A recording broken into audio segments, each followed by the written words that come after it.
ನಮಸ್ಕಾರ ಫ್ರೆಂಡ್ಸ್, ನಾನು ಶಿವರಾಜ್ ಪಾಟೀಲ್. ನಿಮಗೆ ಟುಡೇಸ್ ಇನ್ವೆಸ್ಟ್ಮೆಂಟ್ ಯೂಟ್ಯೂಬ್ ಚಾನಲ್ಗೆ ಸ್ವಾಗತ. ಇವತ್ತಿನ ದಿನ 5th ಡಿಸೆಂಬರ್ ನಿಫ್ಟಿ ವೀಕ್ಲಿ ಎಕ್ಸ್ಪೈರಿನಲ್ಲಿ ಮಾರ್ಕೆಟಲ್ಲಿ ನಾವು ಹೈ ವಾಲಟಿಲಿಟಿನ ನೋಡಿದ್ವಿ. ನಾವು ಪ್ರೀವಿಯಸ್ ವಿಡಿಯೋದಲ್ಲಿ ಡಿಸ್ಕಸ್ ಮಾಡಿದ್ದು ನಿಫ್ಟಿನಲ್ಲಿ ನಾವು ರೇಂಜ್ ಬೌಂಡ್ನ ಎಕ್ಸ್ಪೆಕ್ಟ್ ಮಾಡ್ತಾ ಇದ್ವಿ. ಮೇಲೆ 24,600 ಹಾಗೂ ಕೆಳಗಡೆ 24,300 ಈ ರೇಂಜಲ್ಲಿ ಟ್ರೇಡ್ ಆಗಿ ಮೇ ಬಿ ಬಿಟ್ವೀನ್ 24,500 ಹತ್ರ ಕ್ಲೋಸಿಂಗ್ನ ನಾವು ಡಿಸ್ಕಸ್ ಮಾಡಿದ್ವಿ. ಸ್ಟಾರ್ಟಿಂಗ್ ಆಫ್ ದ ಡೇ 24,500 ಮೇಲೆ ಹೋದ್ರೆ ಅಲ್ಲಿಂದ ರಿಜೆಕ್ಷನ್ ಕಂಡು ನಿಫ್ಟಿ ಕೆಳಗಡೆ ಬಂತು, ಹಾಗೂ ಕೆಳಗಡೆ 24,300 ಹತ್ರ ಸಪೋರ್ಟ್ ತಗೊಂಡು ಸ್ವಲ್ಪ ರಿಕವರಿ ಕಾಣ್ತಾ ಇತ್ತು. ನಾವು ಅನ್ಕೋತಾ ಇದ್ವಿ ಮಾರ್ಕೆಟ್ ನಮ್ಮ ರೇಂಜ್ ಅಲ್ಲಿ ಟ್ರೇಡ್ ಆಗ್ತಾ ಇದೆ ಅಂತ. ಆದ್ರೆ ನೀವೇನಾದ್ರೂ ಆಪ್ಷನ್ ಚಾನೆಲ್ ಸರಿಯಾಗಿ ಅಬ್ಸರ್ವ್ ಮಾಡಿದ್ರೆ, most of the option traders ಅದು ಎಕ್ಸ್ಪೈರಿನಲ್ಲಿ ಟ್ರೇಡ್ ಮಾಡೋರು ಅಬ್ಸರ್ವ್ ಮಾಡಿರ್ತಾರೆ. ನಿಫ್ಟಿ ಇವತ್ತಿನ ದಿನದ option at the money strike price almost 100 to 150 ಓಡ್ತಾ ಇತ್ತು. ಹಾಗೂ ಇಂಪ್ಲೈಡ್ ವಾಲಟಿಲಿಟಿ ಇಲ್ಲಿ ನೀವು 23.99 ನೋಡ್ತಾ ಇದ್ದೀರಾ. ಇದು 25 30 ವರೆಗೆ ಹೋಗಿತ್ತು.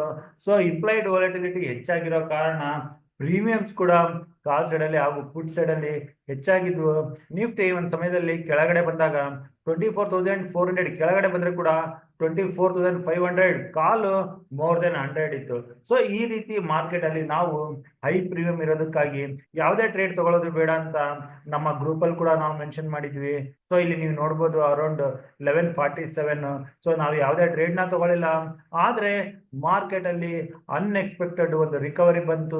ನಿಫ್ಟಿ ಡೇ ಲೋ ಇಂದ 500 ಪಾಯಿಂಟ್ ರಿಕವರಿ ಶಾರ್ಪ್ ಆಗಿ ಕೊಡ್ತು. ನಾವು ನಿನ್ನೆ ವಿಡಿಯೋದಲ್ಲಿ ಡಿಸ್ಕಸ್ ಮಾಡ್ದಂಗೆ 24,600 ಮೇಲೆ ನಿಫ್ಟಿ ಸಸ್ಟೈನ್ ಆದ್ರೆ ಒಂದು ಮೊಮೆಂಟಮ್ ಮೇಲೆ 24,800 ವರೆಗೆ ಕೂಡ ಡಿಸ್ಕಸ್ ಮಾಡಿದ್ವಿ. ಆದ್ರೆ ಸ್ಟಾರ್ಟಿಂಗ್ ಆಫ್ ದ ಡೇ ಇಂದಾನೆ ಮೇಲೆ ಹೋದ್ರೆ ಕೆಳಗಡೆಯಿಂದ ಈ ರೀತಿ ರಿಕವರಿ ಬಂದು ಈ ರೀತಿ ಮೂಮೆಂಟಮ್ ನಾನು ಪರ್ಸನಲ್ ಆಗಿ ಎಕ್ಸ್ಪೆಕ್ಟ್ ಮಾಡಿರ್ಲಿಲ್ಲ. ಮಾರ್ಕೆಟ್ ಅಲ್ಲಿ ಆ ರೀತಿಯ ಮೂಮೆಂಟಮ್ ಬಂತು. ನಾವು ಯಾವುದೇ ಟ್ರೇಡ್ ನ ಮಾಡಲಿಲ್ಲ. ನಮ್ಮ ನಿನ್ನೆಯ ಶಾರ್ಟ್ ಐರನ್ ಫ್ಲೇಮ್ ಇದರಲ್ಲಿ ನಾವು ಒಂದು ಲಾಟ್ಗೆ 852 ರುಪೀಸ್ ಬಹಳ ಕಡಿಮೆ ಲಾಸ್ ನ ಅಕ್ಸೆಪ್ಟ್ ಮಾಡಿದ್ವಿ. ಈ ರೀತಿಯ ವಾಲಟಿಲಿಟಿ ನಲ್ಲಿ ಆಪ್ಷನ್ ಟ್ರೇಡರ್ಸ್ ಗೆ ಇಲ್ಲಿ ತುಂಬಾ ಲಾಸ್ ಆಗೋ ಚಾನ್ಸಸ್ ಇರುತ್ತೆ. ನಾವು ಅಟ್ಲೀಸ್ಟ್ ಒಂದು ಸ್ಪ್ರೆಡ್ ನ ಮಾಡಿ ಕಡಿಮೆ ಲಾಸ್ ಅಲ್ಲಿ ಹೊರಗಡೆ ಬಂದ್ವಿ. ಈ ರೀತಿ ಮೂಮೆಂಟಮ್ ಅಲ್ಲಿ ನಾವು ಕಾಲ್ ಸೈಡ್ ಅಲ್ಲಿ ಪುಟ್ ಸೈಡ್ ಅಲ್ಲಿ ಟ್ರೇಡ್ ಮಾಡೋಕೆ ಹೋದ್ರೆ ಹೆಚ್ಚಿನ ಸ್ಟಾಪ್ ಲಾಸ್ ಗಳು ಹಿಟ್ ಆಗುತ್ತೆ, ಹಾಗೂ ಮಲ್ಟಿಪಲ್ ಟ್ರೇಡ್ಸ್ ಆಗಿ ಹೆಚ್ಚಿನ ಲಾಸ್ ಆಗೋ ಚಾನ್ಸಸ್ ಇರುತ್ತೆ. ಇಂಥ ಮಾರ್ಕೆಟ್ ಅಲ್ಲಿ ಕೂಡ ಯಾರಾದ್ರೂ ನೀವು ಏನಾದ್ರೂ ಒಳ್ಳೆ ಪ್ರಾಫಿಟ್ ಮಾಡಿದ್ರೆ ಅದನ್ನ ನಮಗೆ ಕಮೆಂಟ್ ಬಾಕ್ಸ್ ಮೂಲಕ ತಿಳಿಸಿ. ಅದೇ ರೀತಿ ಲಾಸ್ ಆದ್ರೆ ಯಾತಕ್ಕಾಗಿ ಲಾಸ್ ಆಯ್ತು, ಏನ್ ಮಿಸ್ಟೇಕ್ ಮಾಡಿದ್ರೆ ಅನ್ನೋದನ್ನ ಕಮೆಂಟ್ ಮೂಲಕ ತಿಳಿಸಿದ್ರೆ ಆ ರೀತಿ ತಪ್ಪನ್ನ ನಮ್ಮ ಅದರ್ ವ್ಯೂವರ್ಸ್ ಕೂಡ ಮಾಡಬಾರ್ದು ಅಂತ ನಮ್ಮ ಕಮಿಂಗ್ ವಿಡಿಯೋಸ್ದಲ್ಲಿ ಹೇಳಕ್ಕೆ ಪ್ರಯತ್ನ ಬೀಳ್ತೀವಿ. ಇನ್ನು ನಾವು 6th ಡಿಸೆಂಬರ್ ಸೆನ್ಸೆಕ್ಸ್ ಎಕ್ಸ್ಪೈರಿ ಇದೆ, ಹಾಗೂ ಬೆಳಿಗ್ಗೆ 10 ಗಂಟೆಗೆ RBI ಪಾಲಿಸಿ ಬರೋದಿದೆ, ಹಾಗೂ CRR ಕಟ್ ಬಗ್ಗೆ ಕೂಡ ಇಲ್ಲಿ ಇನ್ಫಾರ್ಮೇಶನ್ ಬರೋದಿದೆ. 10 ಗಂಟೆ ನಂತರ ಅಗೇನ್ ಪ್ರೀಮಿಯಂ ಡಿಕೆ ಆಗೋ ಚಾನ್ಸಸ್ ಇರುತ್ತೆ. ಈಗಲೂ ನೀವು ಇಲ್ಲಿ ಆಪ್ಷನ್ ಚಾನಲ್ ಬಂದ್ರೆ, ಇದು ನಾನು ನೆಕ್ಸ್ಟ್ ವೀಕ್ ಆಪ್ಷನ್ ಚಾನಲ್ ಇಲ್ಲಿ ಓಪನ್ ಮಾಡಿದ್ದೀನಿ. ಇದರಲ್ಲಿ ಇನ್ನು 17 ಇಂಪ್ಲೈಡ್ ವಾಲಟಿಲಿಟಿ ಕಾಲ್ ಸೈಡ್ ಅಲ್ಲಿ, ಹಾಗೂ 18 ಇಂಪ್ಲೈಡ್ ವಾಲಟಿಲಿಟಿ ಪುಟ್ ಸೈಡ್ ಅಲ್ಲಿ ಇದೆ. ಇದು ಕಡಿಮೆ ಆಗ್ತಾ ಮೇ ಬಿ 8-10ಗೆ ಬಂದ್ರೆ ಆಗ ಮಾರ್ಕೆಟ್ ಅಲ್ಲಿ ಒಂದು ಸ್ಟೆಬಿಲಿಟಿ ಬರ್ಬೋದು ಅಂತ ನಾನು ಎಕ್ಸ್ಪೆಕ್ಟ್ ಮಾಡ್ತಾ ಇದ್ದೀನಿ. ಹಾಗಾಗಿ ನಾವು ಮಾರ್ಕೆಟ್ ಅಲ್ಲಿ RBI ಪಾಲಿಸಿ ಬಂದ್ಮೇಲೆ 2 ಇಂಪಾರ್ಟೆಂಟ್ ಲೆವೆಲ್ ನ ಇಟ್ಕೊಂಡು ಟ್ರೇಡ್ ಮಾಡ್ಬೋದು. ನಿಫ್ಟಿಗೆ ರೆಸಿಸ್ಟೆನ್ಸ್ 24,800 ಇಂದ 24,900 ಇದು ಒಂದು ರೆಸಿಸ್ಟೆನ್ಸ್ ಝೋನ್ ಆಗಿರುತ್ತೆ. ಇದ್ರ ಮೇಲೆ ನಿಫ್ಟಿ ಏನಾದರೂ ಟ್ರೇಡ್ ಆಗಕ್ಕೆ ಶುರು ಆದ್ರೆ 24,900 ಮೇಲೆ 25,000 ಹತ್ರ ಸೈಕಲಾಜಿಕಲ್ ಲೆವೆಲ್ ಇದೆ. ನಾವು ನಿಫ್ಟಿನಲ್ಲಿ ಈ ಲೆವೆಲ್ ಅಲ್ಲಿ ಯಾವುದೇ ಲೆವೆಲ್ ಅಲ್ಲಿ ಕಾಲ್ ತಗೊಳ್ಳೋದು ಬೇಡ. ಏನಾದ್ರೂ ಇಲ್ಲಿ ರಿಜೆಕ್ಷನ್ ಬಂದ್ರೆ ಪುಟ್ಟು ತಗೊಳಕ್ಕೆ ನೋಡ್ಬೋದು, ಆದ್ರೆ ಪ್ರೀಮಿಯಂ ಹೆಚ್ಚಾಗಿರ್ಬಾರ್ದು. ಇಂಪ್ಲೈಡ್ ವಾಲಟಿಲಿಟಿ ಆದಷ್ಟು 15 ಅದ್ರ ಕೆಳಗಡೆ ಇದ್ರೆ ಆ ಟೈಮ್ ಅಲ್ಲಿ ನಾವು ಪುಟ್ ಪೊಸಿಷನ್ಸ್ ನ ಇಲ್ಲಿ ತಗೊಳಕ್ಕೆ ನೋಡ್ಬೋದು. ಇಲ್ಲಿಂದ ಬರೋ ರಿಜೆಕ್ಷನ್ ಕೆಳಗಡೆ 24,600 ಹಾಗೂ 500 ಹತ್ರ ಬರುತ್ತೆ. ಈ ಲೆವೆಲ್ಸ್ ನ ಇಟ್ಕೊಂಡು ಮಾತ್ರನೇ ನಾವು ನಿಫ್ಟಿನಲ್ಲಿ ಟ್ರೇಡ್ ಮಾಡೋಣ. ಇನ್ನು ಬ್ಯಾಂಕ್ ನಿಫ್ಟಿಗೆ ಬಂದ್ರೆ RBI ಪಾಲಿಸಿ ಮೇನ್ ಆಗಿ ಬ್ಯಾಂಕ್ ನಿಫ್ಟಿ ಸ್ಟಾಕ್ ಗಳಿಗೆ ಬಹಳ ಇಂಪ್ಯಾಕ್ಟ್ ಇರುತ್ತೆ.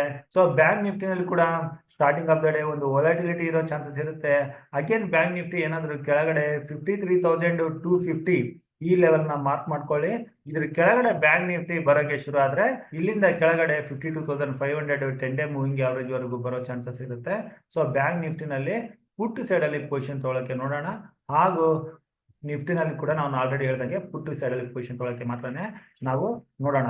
ಆದಷ್ಟು ಇಲ್ಲಿ ಈಗಿನ ಡೇಟಾ ಪ್ರಕಾರ ಅಷ್ಟು ಕ್ಲಾರಿಟಿ ಇಲ್ಲ. RBI ಪಾಲಿಸಿ ಇರೋ ಸಲುವಾಗಿ ವಾಲಟಿಲಿಟಿ ಕೂಡ ಯಾವ ರೀತಿ ಇರ್ಬೋದು ಅಂತ ಹೇಳೋಕ್ಕಾಗಲ್ಲ. ಸೊ ಹಾಗಾಗಿ ನಾವು ಈ ಎರಡು ಲೆವೆಲ್ಗಳನ್ನ ಇಟ್ಕೊಂಡು ನಿಫ್ಟಿ ಹಾಗೂ ಬ್ಯಾಂಕ್ ನಿಫ್ಟಿನಲ್ಲಿ ನೋಡೋಣ. ಸೆನ್ಸೆಕ್ಸ್ ಬಗ್ಗೆ ಏನಾದರೂ ಅಪ್ಡೇಟ್ಸ್ ಇದ್ರೆ ಅದನ್ನ ನಾವು ನಮ್ಮ ಟುಡೇಸ್ ಇನ್ವೆಸ್ಟ್ಮೆಂಟ್ ಟೆಲಿಗ್ರಾಮ್ ಗ್ರೂಪಲ್ಲಿ ಕೊಡ್ತೀವಿ.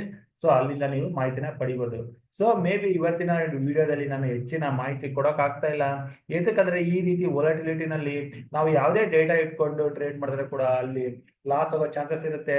ಸೊ ಸದ್ಯಕ್ಕೆ ನಾವು ನಿಫ್ಟಿ ಹಾಗೂ ಬ್ಯಾಂಕ್ ನಿಫ್ಟಿನಲ್ಲಿ ಈ ಎರಡು ಲೆವೆಲ್ಸ್ನ ಇಟ್ಕೊಂಡು ಮಾತ್ರನೇ ಟ್ರೇಡ್ ಮಾಡೋಕೆ ನೋಡೋಣ. ಇನ್ನು ಏನಾದರೂ ಹೆಚ್ಚಿನ ಮಾಹಿತಿಗಳಿದ್ರೆ ಆಲ್ರೆಡಿ ಹೇಳ್ದಂಗೆ ನಮ್ಮ ಟುಡೇಸ್ ಇನ್ವೆಸ್ಟ್ಮೆಂಟ್ ಟೆಲಿಗ್ರಾಮ್ ಗ್ರೂಪಲ್ಲಿ ಅಪ್ಡೇಟ್ ಮಾಡ್ತೀವಿ. ಸೊ ಅಲ್ಲಿಂದ ನೀವು ಮಾಹಿತಿನ ಪಡಿಬೋದು. ಸೊ ಇಷ್ಟು ಹೇಳ್ತಾ ಇವತ್ತಿನ ವಿಡಿಯೋ ಇಲ್ಲಿಗೆ ಮುಗಿಸ್ತಾ ಇದ್ದೀನಿ. ನನ್ನ ಮುಂದಿನ ವಿಡಿಯೋ ಬರೋವರೆಗೂ ನಿಮಗೆ ನನ್ನ ಕಡೆಯಿಂದ ಧನ್ಯವಾದಗಳು. Thank you.